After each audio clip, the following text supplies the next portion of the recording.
tu es trop pauvre pour venir à notre réunion. C'est ce que ma cousine m'a craché au visage, ou presque. Mais à leur arrivée, mon nom était sur la tour. Bienvenue dans mes bureaux, ai-je dit, votre événement est annulé. Laissez-moi vous raconter exactement comment cette journée incroyable est arrivée. Bonjour à tous et bienvenue sur ma chaîne. L'histoire que je vais vous raconter aujourd'hui est intense. Avant de plonger dans les détails de cette folle histoire de famille, dites-moi dans les commentaires depuis quelle ville ou quel pays vous m'écoutez. Et quelle heure est-il chez vous en ce moment? J'adore voir à quel point notre communauté est mondiale. Allez, revenons à notre histoire. Tout a commencé un mardi matin gris, typiquement parisien. J'étais dans mon bureau, au sommet de la tour Zénith, à La Défense. De là, je peux voir toute la ville s'étendre comme une carte postale. Le silence n'était rompu que par le léger vrombissement de mon ordinateur. C'est là que l'email est arrivé. Objet, réunion annuelle de la famille Rochefort. Un frisson désagréable m'a parcouru l'échine. L'invitation était un PDF luxueux, imitation parchemin, avec des armoiries familiales que nous n'avions même pas le droit d'utiliser. Tout était criard, prétentieux. Tout était, ma famille. À peine avais-je ouvert le fichier que mon téléphone professionnel se mit à vibrer. Je n'ai même pas eu besoin de regarder. Je savais qui c'était. Bérénice. Ma cousine. L'héritière en titre de l'empire financier Rochefort. Je décrochai, mettant le haut-parleur. Faustine? Sa voix était sirupeuse, dégoulinante de cette fausse pitié qu'elle maîtrisait si bien. Bérénice. Ah, tu es là. J'espérais te joindre. Tu as bien reçu l'invitation pour la réunion? À l'instant, dis-je, en faisant pivoter mon fauteuil en cuir face à la vue. Parfait. Écoute, chérie. Il y eut une pause, parfaitement calculée pour signifier l'embarras. Papa et moi, nous en discutions. Tu sais que cette année, nous faisons les choses en grand. C'est à la tour Zénith. Je faillis éclater de rire. Je vois ça, répondis-je calmement. Oui, eh bien, c'est un lieu très, enfin, tu vois, très haut de gamme. Le traiteur coûte une fortune, le champagne coule à flot. Et nous avons des invités très importants. Des banquiers suisses, des clients de papa. Elle marqua une autre pause. Je n'ai rien dit. Je la laissais venir. Ce que j'essaie de dire, Faustine, c'est que, peut-être, ce serait mieux pour toi de ne pas venir cette année. Mieux pour moi? Oui. Sa voix se fit faussement compatissante. Écoute, on sait tous que, les choses sont compliquées pour toi. Avec ton petit boulot dans l'informatique. On ne voudrait pas te mettre dans l'embarras. Tu n'aurais rien à te mettre, et puis, tu te sentirais tellement décalé. Décalé. Le mot qu'ils utilisaient depuis 10 ans pour me décrire. Bérénice, dis-je, ma voix plus plate qu'un électrocardiogramme. Est-ce que tu es en train de me dire que je suis trop pauvre pour voir ma propre famille? Oh, ne le dis pas comme ça, c'est si vulgaire, gloussa-t-elle. Je dis juste qu'on pense à ton confort. On ne veut pas que tu sois humilié. Humilié. Le mot était lâché. Je me suis levée et me suis approchée de l'immense bail vitré de mon bureau. Mon bureau. Au 45e et dernier étage de la tour Zénith. Le plus grand bureau de la tour. Je vois. C'est gentil de penser à mon confort, Bérénice. Je savais que tu comprendrais, dit-elle, soulagée d'avoir accompli sa sale besogne. Allez, ne t'en fais pas, on te racontera. Ah, au fait, ton petit bureau, là, c'est toujours dans ce hangar bizarre du 13e arrondissement? Près de la gare? Station F, corrigez-je. Eh oui. Toujours là-bas. C'est ça? Bon, je te laisse, chérie. J'ai un essayage chez Dior. Bisous. Elle raccrocha. Le silence retomba. Trop pauvre. Humilié. Décalé. Les mêmes mots, encore et encore. Je regardais Paris s'étendre à mes pieds, depuis cette même tour qu'elle jugeait trop chère pour moi. Oh, Bérénice, murmurai-je à la vitre. Tu n'as pas la moindre idée. L'invitation était pour le 15 octobre. Dans 2 semaines. 2 semaines pour préparer la réunion de famille la plus mémorable de l'histoire des Rochefort. Cette conversation m'a ramené 10 ans en arrière, comme si c'était hier. J'avais 22 ans. Je venais de sortir de l'une des meilleures écoles d'ingénieurs de France, avec une spécialisation en réalité virtuelle et modélisation 3D. J'étais pleine de rêves, d'ambition. J'avais un projet.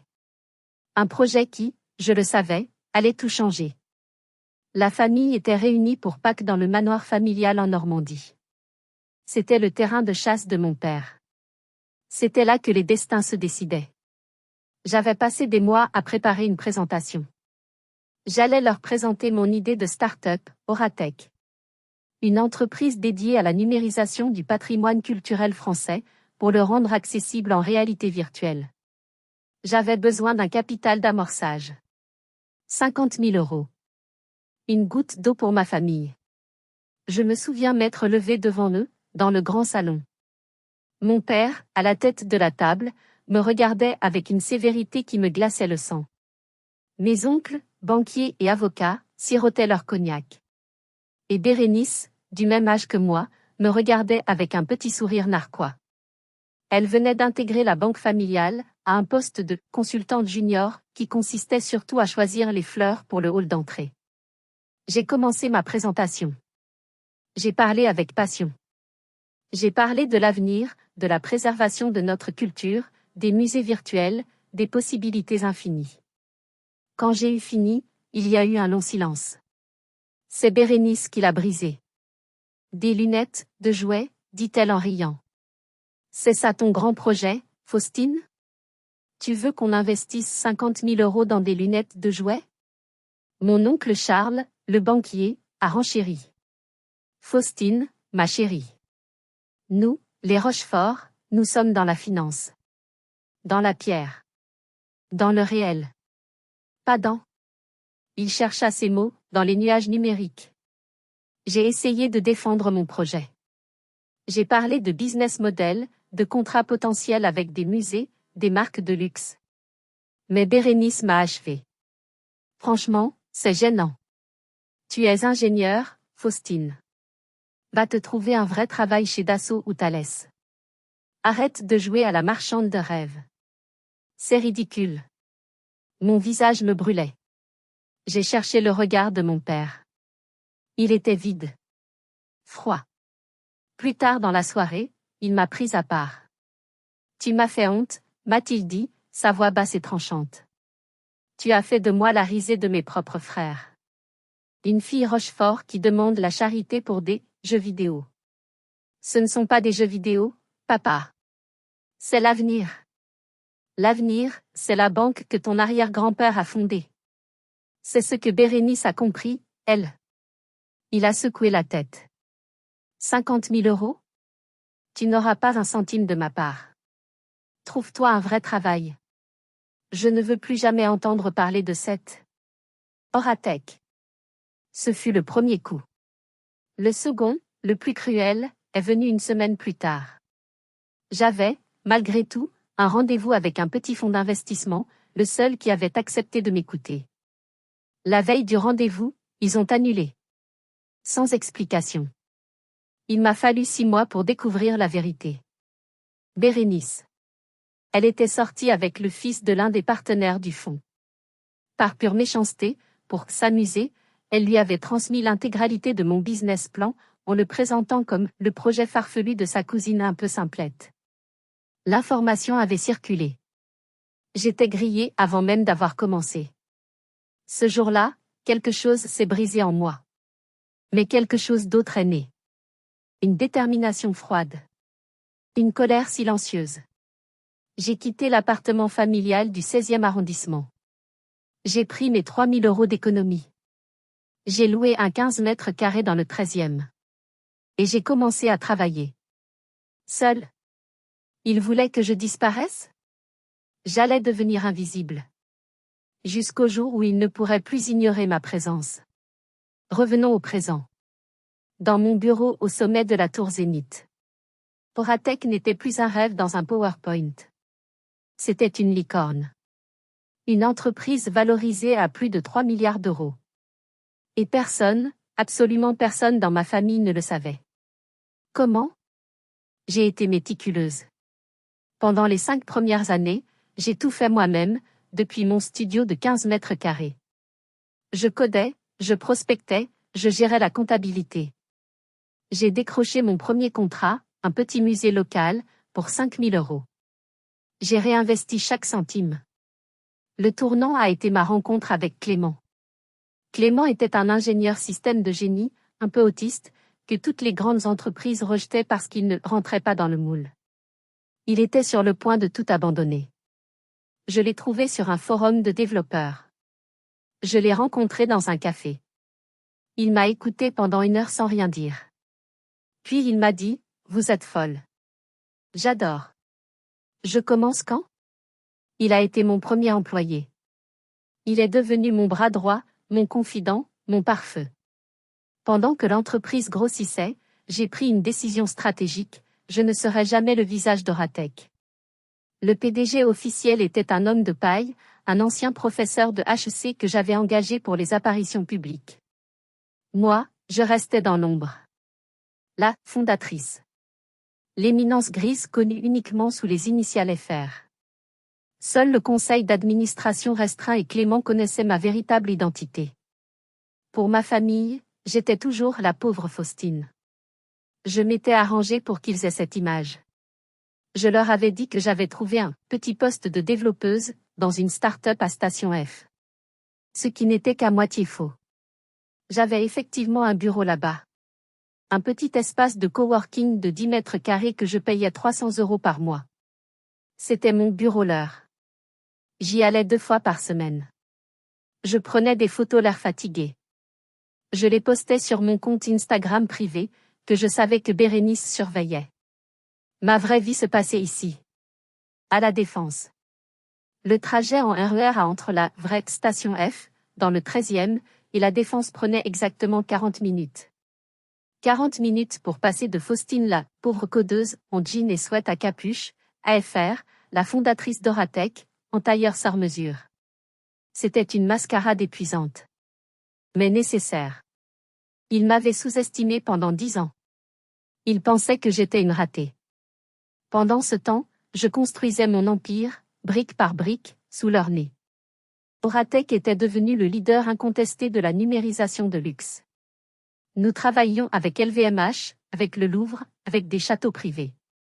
Et ironiquement, Oratech venait de racheter l'immeuble entier de la Tour Zénith, pour en faire son siège mondial. Bérénice avait choisi le lieu de réception le plus cher, le plus exclusif de Paris, sans savoir qu'elle l'avait loué à la personne qu'elle venait d'interdire d'y mettre les pieds. Elle pensait que j'étais trop pauvre pour payer le traiteur. La vérité? Je possédais le traiteur. Je possédais les murs. Je possédais l'entreprise qui organisait l'événement. Bérénice venait de m'offrir sur un plateau d'argent la scène parfaite pour ma revanche. Mais l'histoire allait devenir encore plus savoureuse. Car Bérénice n'avait pas dit son dernier mot. Ma réponse évasive au téléphone n'avait visiblement pas suffi à Bérénice. Je vais y réfléchir n'était pas le « non, tu as raison, je suis trop pauvre » qu'elle attendait. Elle a donc décidé de forcer le destin. De s'assurer que je ne viendrais vraiment pas. 3 jours après notre appel, l'attaque est arrivée. Pas de front.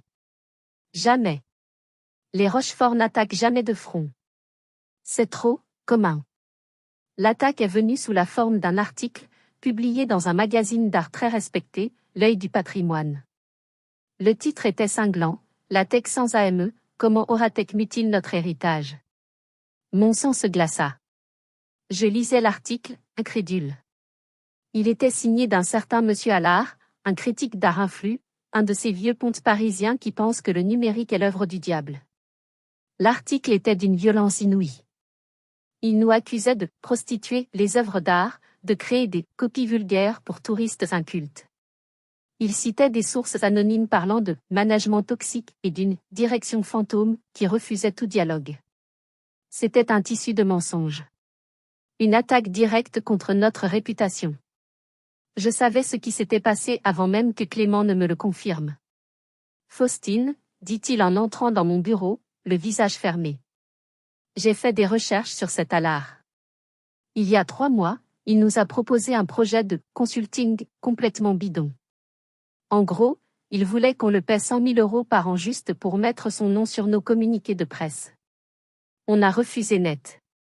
Et, continuez-je, laisse-moi deviner. Bérénice le connaît. Clément hocha la tête. Il est au conseil d'administration d'une fondation que la Banque Rochefort finance généreusement. Ils ont déjeuné ensemble mardi dernier. Le lendemain de son appel. La voilà, la flèche empoisonnée.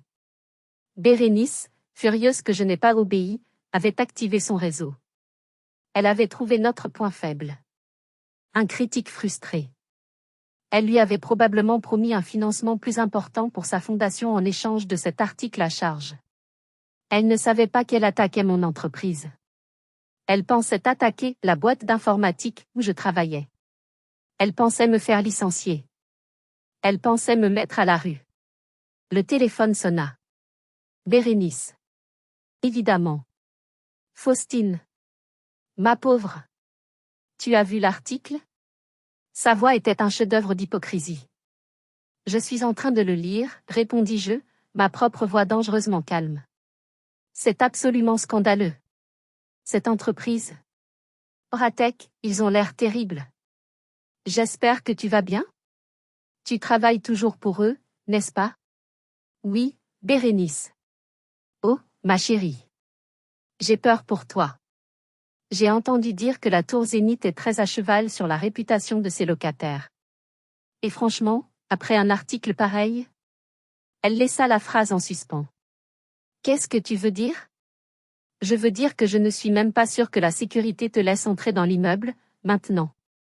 C'est terrible pour toi. Vraiment. Mais tu vois, c'est une raison de plus pour ne pas venir à la réunion. Tu ne voudrais pas que l'oncle Charles te pose des questions sur tes employeurs criminels, n'est-ce pas? Elle avait gagné. C'est ce qu'elle pensait. Elle m'avait coincé. Je devais être dévastée. Effrayée. En larmes. J'ai souri. Tu as sans doute raison, Bérénice. C'est une situation terrible. Merci de t'en inquiéter. Je raccrochai. L'article était un problème. Un gros problème. Il pouvait écorner notre image de marque, si chèrement acquise. Mais Bérénice venait de faire une erreur fatale. Elle m'avait donné l'arme parfaite pour la détruire. Franchement, que feriez-vous à ma place? Quand quelqu'un de votre propre sang essaie non seulement de vous humilier, mais de détruire activement votre gagne-pain, votre carrière, jusqu'où pour vous défendre? Laissez-moi vos avis en commentaire. Moi, j'avais un plan. Et j'allais le mettre à exécution. Le calme m'envahit. C'était toujours comme ça avant une grosse tempête. Mes pensées devenaient claires comme du cristal. Bérénice avait utilisé Monsieur Allard comme un pion. Il était temps de retourner le pion contre la reine. Je me tournai vers Clément, qui attendait mes instructions, les yeux brillants d'anticipation. Clément, dis-je. Je veux que vous fassiez 3 choses. Premièrement, préparez un dossier de presse complet sur Allard. Ses finances, ses liens avec la Banque Rochefort, ses autres articles. Tout. C'est déjà presque fait, sourit-il. Deuxièmement, je veux que vous prépariez la salle de conférence principale pour la soirée de la réunion. La grande, celle avec le mur d'écran. Je veux une présentation holographique de notre projet Héritage Plus. Le meilleur de ce qu'on a, compris. Et troisièmement, dis-je, en m'asseyant à mon bureau. Je veux que vous rédigiez une invitation. Sur le plus beau papier à en tête d'Oratech. Je commençai à dicter, cher Monsieur Allard. Suite à votre article pertinent et passionné sur l'avenir du patrimoine français, nous avons été profondément impressionnés par votre engagement. En tant que leader de l'innovation dans ce secteur, Oratech est sensible à vos préoccupations. C'est pourquoi la fondatrice et CEO d'Oratech, FR, vous prie de lui faire l'honneur d'être notre invité d'exception lors d'une soirée privée. Clément tapait frénétiquement. Cette soirée se tiendra dans nos locaux de la Tour Zénith, le 15 octobre à 19h15. Nous y ferons une annonce spéciale concernant l'avenir du patrimoine numérique, et nous serions ravis de recueillir vos précieuses impressions en personne.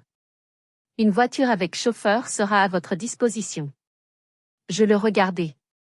Signez-le, le bureau exécutif d'Oratech. Envoyez-le par coursier spécial. Maintenant. Clément avait un sourire jusqu'aux oreilles. Il ne pourra jamais résister. L'ego d'Allard est légendaire. Il va croire qu'il nous a fait peur et qu'on veut acheter sa rédemption. Exactement, dis-je.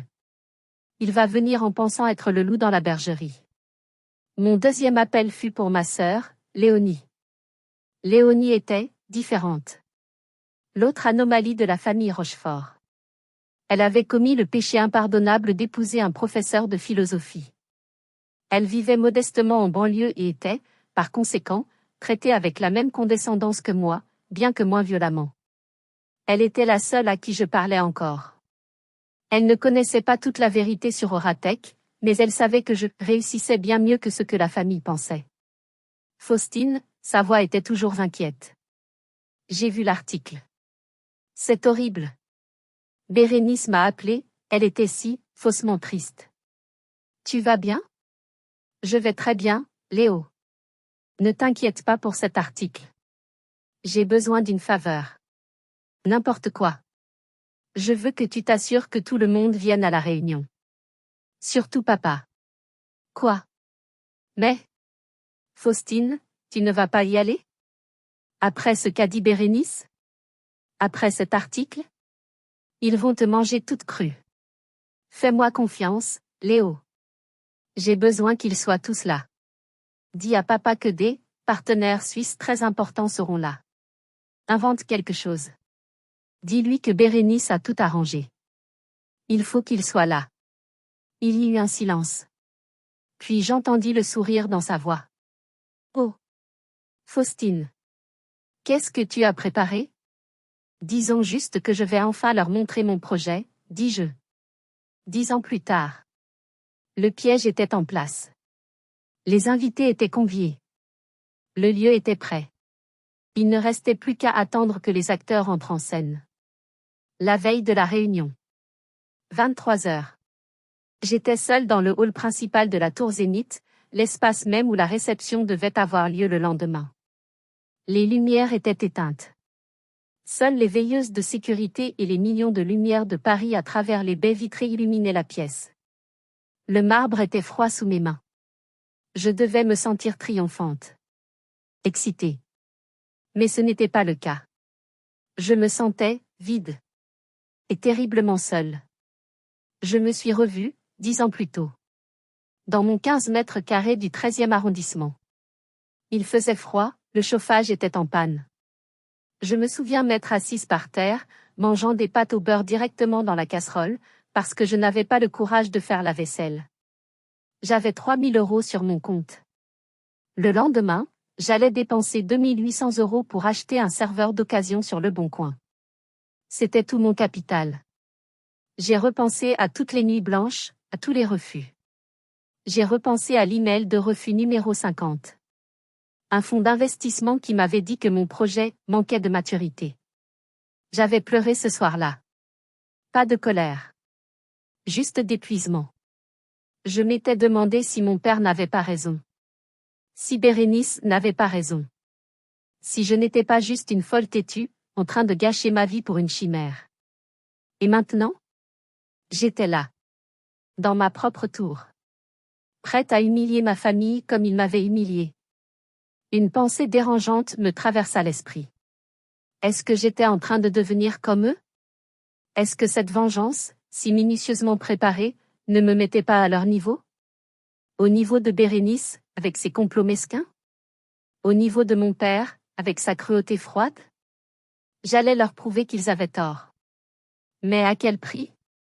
Qu'est-ce que cela changerait, au fond? Ils me détesteraient encore plus. La porte de l'ascenseur de service s'ouvrit doucement. C'était Clément. Il tenait 2 tasses en carton. Il s'approcha sans un mot et m'entendit une. Un café. Il se tint à côté de moi, regardant les lumières de la ville. Vous ne dormez pas, patronne, demanda-t-il doucement. J'ai du mal. Il hocha la tête. Il semblait lire dans mes pensées. J'ai relu le premier business plan aujourd'hui, dit-il. Celui que vous aviez écrit avant de m'engager. Celui que votre famille a ridiculisé. Je me raidis. Et alors? Et alors, dit-il en se tournant vers moi, il n'y avait pas un mot sur la vengeance. Il n'y avait rien sur l'argent, ou le pouvoir, ou les tours de bureau. Il sourit. Il n'y avait que de la passion. L'envie de changer la façon dont le monde voit le passé. L'envie de construire quelque chose de beau. Il pointa la tasse vers moi. N'oubliez pas ça, demain. Vous ne faites pas ça pour vous venger, Faustine. Vous faites ça pour leur montrer. Pas pour leur montrer qu'ils avaient tort. Mais pour leur montrer ce qu'ils ont refusé. Vous leur montrez l'avenir qu'ils ont rejeté. Ce n'est pas la même chose. Je le regardais. Ce génie que le monde avait rejeté. Mon premier allié. Il avait raison. Ce n'était pas une vengeance. C'était une démonstration. Ma résolution revint, plus forte que jamais. Ce n'était plus de la colère froide. C'était de la fierté. Merci, Clément. Allez vous coucher, patronne. Demain, c'est le grand soir. Oui. Le grand soir. L'acte final. Et j'étais prête. Le 15 octobre. 19h, la salle de réception était magnifique. Des cascades d'orchidées blanches descendaient du plafond. Un quatuor à cordes jouait du Vivaldi dans un coin. Le champagne coulait à flots. Mon champagne. J'étais dans la salle de contrôle, un étage au-dessus, derrière une vitre sans teint. Comme un metteur en scène observant sa première. Clément était à côté de moi, devant une console de commande digne de la NASA. Ils arrivent, dit-il. Je les vis entrer. Par vagues. Mes oncles, mes tantes. Gonflés d'importance. Leurs fans dégoulinant de diamants. Ils regardaient autour d'eux avec une satisfaction non dissimulée. Bien sûr. C'était un lieu digne des Rochefort. Et puis, elle est arrivée. Bérénice. Elle était spectaculaire, il fallait le lui reconnaître. Une robe rouge vif, qui devait coûter le prix de mon premier serveur. Elle tenait le bras de mon père. Mon père. Droit comme un i dans son costume Savile-Row. Il avait l'air, fier. Fier de Bérénice. Fier de la réception qu'elle avait, soi-disant, organisée. Mon cœur se serra. Une seconde. Juste une seconde. Il est fier d'elle pour avoir loué une salle, pensais-je.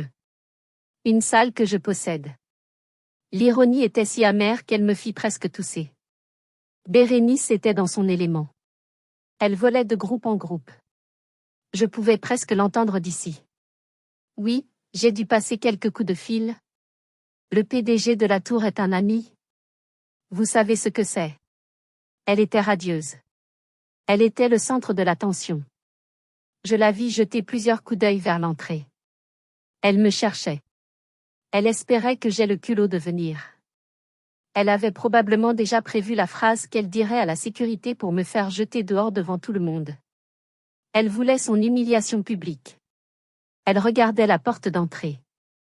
Elle aurait dû regarder le plafond. Clément, dis-je. Faisons entrer notre deuxième invité. Clément parla dans son micro-cravate. En bas, je vis Léonie, ma sœur. Elle se tenait dans un coin, l'air nerveuse. Nos regards se croisèrent à travers la vitre. Je lui fis un imperceptible signe de tête. Elle prit une grande inspiration. Le spectacle allait commencer. Le quatuor à cordes termina son morceau. Il y eut une légère pause. C'était le moment. Mais Bérénice avait encore une carte à jouer. Elle monta sur la petite estrade, faisant teinter sa coupe de champagne avec une cuillère. Mes chers amis, chère famille, sa voix résonnait, pleine d'assurance. Bienvenue. Bienvenue à la réunion annuelle des Rochefort. J'aimerais juste prendre une seconde pour... Elle fut interrompue. Non pas par moi, mais par l'arrivée d'un nouvel invité. Si vous êtes arrivé jusqu'ici, laissez un commentaire pour nous dire ce que vous auriez fait à la place d'OP. Vous pouvez aussi écrire simplement le chiffre 1 pour montrer que vous suivez encore. Et dites-nous, vous regardez cette histoire depuis quelle région ou quel pays? La grande porte à double battant s'ouvrit. Un maître d'hôtel, un de mes employés, en fait, annonça, Monsieur Henri Allard. Bérénice s'arrêta net, micro en main. Monsieur Allard entra. Le critique d'art. L'auteur de l'article incendiaire. Il avait l'air suffisant, regardant la salle comme un roi inspectant ses sujets. Bérénice fut surprise un instant, puis un sourire éclatant illumina son visage. Elle descendit de l'estrade et se précipita vers lui, m'oubliant complètement.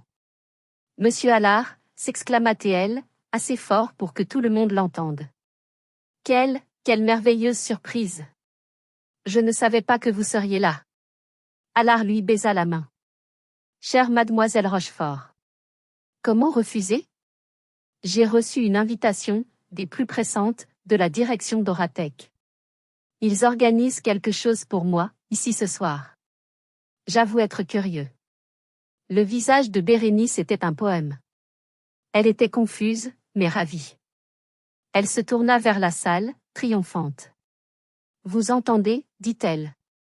Il semblerait que cette petite entreprise, Oratech, ait décidé de faire amende honorable. Ils ont invité le grand monsieur Allard ici, ce soir, pour s'excuser publiquement. Elle me cherchait maintenant frénétiquement du regard. C'est dommage que ma pauvre cousine Faustine ne soit pas là pour voir ça. Murmura-t-elle à Allard, mais toujours assez fort pour être entendue. C'est elle qui travaille pour ces gens. Elle doit être si humiliée. Allard sourit, caressant sa barbichette. En effet. J'ai hâte de voir ce que ces petits techniciens ont à dire pour leur défense. Il pensait qu'il avait gagné. Il pensait que son article avait fait plier l'entreprise. Bérénice pensait qu'elle avait gagné. Elle pensait m'avoir fait licencier et avoir forcé mes patrons à s'excuser publiquement. C'était un double triomphe. À ce moment précis, Clément, qui avait quitté la salle de contrôle, s'approcha de Bérénice. Il portait un costume impeccable et une oreillette. Il avait l'air d'être le directeur de l'événement. Mademoiselle Rochefort, dit-il poliment. Oui, répondit Bérénice, agacée d'être interrompue. J'ai juste une petite question concernant la facturation. Il semble y avoir un problème avec la carte de crédit enregistrée. Le visage de Bérénice se durcit. Un problème? C'est la carte de la banque. Il n'y a jamais de problème avec cette carte. Je comprends, madame, mais... Et puis, l'interrompit-elle, vous voyez bien que je suis avec un invité de marque. Monsieur Allard, le critique. Clément regarda Allard. Ah. Monsieur Allard. Oui. Nous vous attendions. Cette phrase déstabilisa Bérénice. Nous? Qui êtes-vous, d'abord, lança-t-elle. Je suis le directeur des opérations spéciales de la tour, madame. C'était mon signal. Depuis la régie, j'ai appuyé sur un seul bouton. Celui de l'ascenseur privé.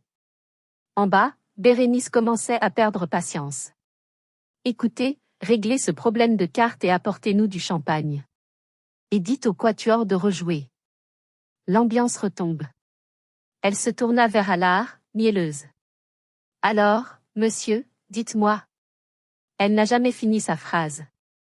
Car à cet instant, derrière elle, les portes de l'ascenseur privé en verre, celui qui montait directement à mon bureau, s'ouvrirent dans un sifflement silencieux. La musique s'arrêta. Tous les regards se tournèrent. Je suis sorti. Le silence. Un silence total, si profond que je pouvais entendre le glou d'une bulle de champagne éclatant dans une coupe. Je me tenais là. Dans un tailleur pantalon blanc, taillé sur mesure. Mes cheveux, habituellement attachés en un chignon strict, étaient lâchés. Je marchais lentement vers le centre de la pièce. Bérénice me regardait, la bouche entr'ouverte. Elle était blanche comme un linge. Elle ne comprenait pas. Monsieur Allard fronça les sourcils, se demandant qui était cette femme qui venait de voler la vedette. Mais ce fut mon père qui explosa. Sa voix de patriarche résonna dans le hall. Faustine. Il était rouge de colère. Qu'est-ce que tu fiches ici? Je croyais que Bérénice t'avait. Il se tut, réalisant sa gaffe. Sors d'ici immédiatement. Tu nous fais honte. Sécurité. Quelques invités commencèrent à murmurer. C'était exactement l'humiliation publique que Bérénice avait souhaitée. Mais les rôles étaient inversés. Je m'arrêtai. Je regardai mon père, droit dans les yeux. Bonsoir, papa. Puis je me tournai vers Bérénice. Bérénice. Quelle magnifique robe. Elle recula d'un pas. Comment es-tu entrée? La sécurité. Oh, ils ont été très aimables, dis-je. Je me tournai vers Clément, qui me regardait avec un calme olympien. Clément. Je crois qu'il est temps de commencer la présentation. Bien, patronne, répondit-il. Patronne. Le mot resta en suspens dans l'air. Bérénice écarquilla les yeux. PA. Patronne? Mon père s'avança, furieux. Qu'est-ce que c'est que cette comédie? Faustine, je te... Clément, dis-je, plus fort. Maintenant. Clément appuya sur un bouton de la tablette qu'il tenait. Instantanément, la salle plongea dans une semi-obscurité. Le quatuor s'était tu. Le mur du fond, que tout le monde avait pris pour du marbre noir, s'illumina. C'était un écran 8K de 20 mètres de long. Le logo d'Oratec apparut, tournoyant lentement en 3D, des particules dorées flottant autour. Puis, le logo s'estompa pour laisser place à des lettres blanches, élégantes, sur fond noir. Un silence de mort s'était abattu sur l'assemblée. Les lettres disaient « Oratec et sa fondatrice et CEO, Faustine Rochefort ». Je fis une pause, laissant les mots s'imprimer. Sont heureux d'accueillir la famille Rochefort à notre siège social mondial. J'entendis un bruit de verre brisé. Bérénice venait de lâcher sa coupe de champagne. Le liquide rouge vif tacha sa robe écarlate. Elle me regardait, les yeux exorbités, secouant la tête, comme si elle voulait chasser une vision. Non. Murmura-t-elle. Non. C'est une blague. C'est impossible. Impossible, dis-je en m'approchant d'elle. Qu'est-ce qui est impossible, Bérénice? Que je possède la boîte pour laquelle tu pensais que je travaillais? Ou que je possède l'immeuble que tu m'as interdit d'approcher?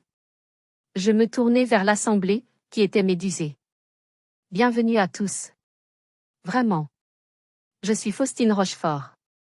La pauvre cousine. La codeuse du 13e. Et oui, la propriétaire de tout ceci. Monsieur Allard était livide. Il avait compris. Il avait compris qu'il avait été joué. Il avait attaqué publiquement l'entreprise qui l'invitait ce soir. Il me regarda, puis Bérénice, puis moi. Mais, l'invitation. Balbutia-t-il. Elle disait. Le bureau exécutif. C'est moi, dis-je. Et vous avez été très imprudent, monsieur Allard. Attaquer une entreprise de 3 milliards d'euros sans vérifier vos sources, c'est une faute professionnelle grave. Bérénice tremblait de tous ses membres. Non, non. Papa, dis-lui d'arrêter. C'est un mensonge. C'est elle qui travaille pour eux. Elle a piraté les écrans. Elle était en plein déni. Clément s'avança, toujours calme, tenant une pile de tablettes. Il commença à les distribuer aux membres clés de la famille. Mon père. Mes oncles. Et Bérénice. Qu'est-ce que c'est que ça, grogna mon père, en arrachant la tablette des mains de Clément. Ceci, monsieur Rochefort, dit Clément, est la facture de la soirée. Mon père regarda l'écran. Ses yeux sortirent de leurs orbites. 120 000 euros, s'étouffa-t-il. Mais, Bérénice m'avait dit. Oh, Bérénice a négocié un tarif, dis-je. Mais c'était avant que son ami ne publie un article diffamatoire sur nous. Voyez-vous, nous avons dû ajouter une petite commission de risque réputationnel. 40%. Je pense que c'est juste, non? C'est du vol, hurla mon oncle Charles. C'est du business, répliquai-je. Mais ce n'est pas tout.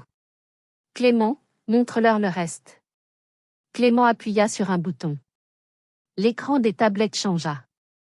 Et ceci, dit-il, est la transcription complète des emails et des messages échangés entre mademoiselle Bérénice Rochefort et monsieur Allard, planifiant l'article, et la meilleure façon de nuire à la réputation d'Oratech pour, je cite, faire virer cette petite idiote de Faustine.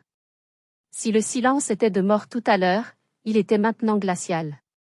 Tous les regards se tournèrent vers Bérénice. Elle n'essayait même plus de nier. Elle était prise au piège. Les preuves étaient là, sur l'écran. Ses propres mots. Il faut la détruire, cette simplette, elle ne s'en relèvera pas. Mon père la regarda. Pas avec colère. Avec un dégoût que je ne lui avais jamais vu. Bérénice. Sa voix était à peine un souffle. Elle laissa tomber sa tablette, qui s'écrasa sur le marbre dans un bruit sec. Elle se tourna et s'enfuit en courant vers les toilettes, en larmes. La reine venait de perdre sa couronne. Je regardai monsieur Allard. Quant à vous, monsieur. Il leva les mains. Je ne savais pas, elle m'a. Vous êtes un menteur, dis-je froidement.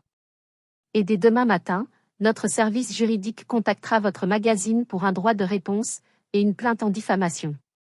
Sauf si, bien sûr, vous publiez des excuses publiques et une rétractation complète.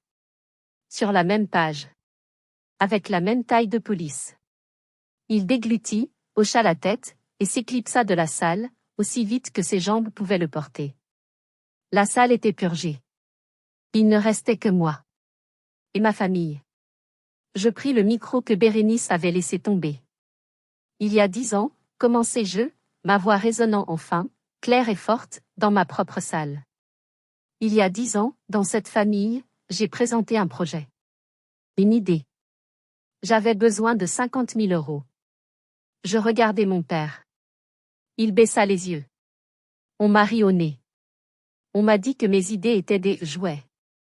Que la technologie était un métier manuel, indigne d'une Rochefort. On m'a dit de me trouver un vrai travail. Je fis le tour de la salle. Pendant 10 ans, vous m'avez traité comme une ratée. Comme la pauvre cousine. Vous m'avez humiliée à chaque Noël, à chaque réunion. Vous m'avez dit que j'étais trop pauvre pour venir ce soir. Je m'arrêtai devant mon père. Vous passez vos vies à préserver ce que vous appelez l'héritage des Rochefort. Une banque. De la pierre. Des traditions. Je pointai le doigt vers les immenses baies vitrées, vers Paris qui scintillait. Pendant ce temps, moi, je préservais un héritage bien plus grand. L'héritage de la France. Les écrans derrière moi changèrent. Ils montrèrent des images incroyables. La Joconde, modélisée en 3D, que l'on pouvait voir sous tous les angles. Les vitraux de Notre-Dame, reconstitués numériquement avant l'incendie. Les archives de Dior, transformées en musée virtuel. Vous voyez ça? C'est Oratech. C'est ça, mon petit boulot d'informaticienne. Nous travaillons avec le Louvre. Avec LVMH. Avec le gouvernement. Nous préservons notre culture, notre histoire, grâce à la technologie que vous méprisiez tant. Je fis face à l'Assemblée. Vous avez choisi cette tour parce qu'elle est un symbole de luxe et de pouvoir financier. Vous n'avez même pas réalisé que le vrai pouvoir, le nouvel argent, la nouvelle définition du luxe, elle n'est plus dans vos coffres de banque. Elle est dans le code. Elle est dans l'innovation. Je souris. Et il se trouve qu'elle est dirigée par moi. Je posai le micro. La réception n'est pas annulée. Après tout, vous l'avez payé. Cher. S'il vous plaît, profitez du champagne. Il est excellent.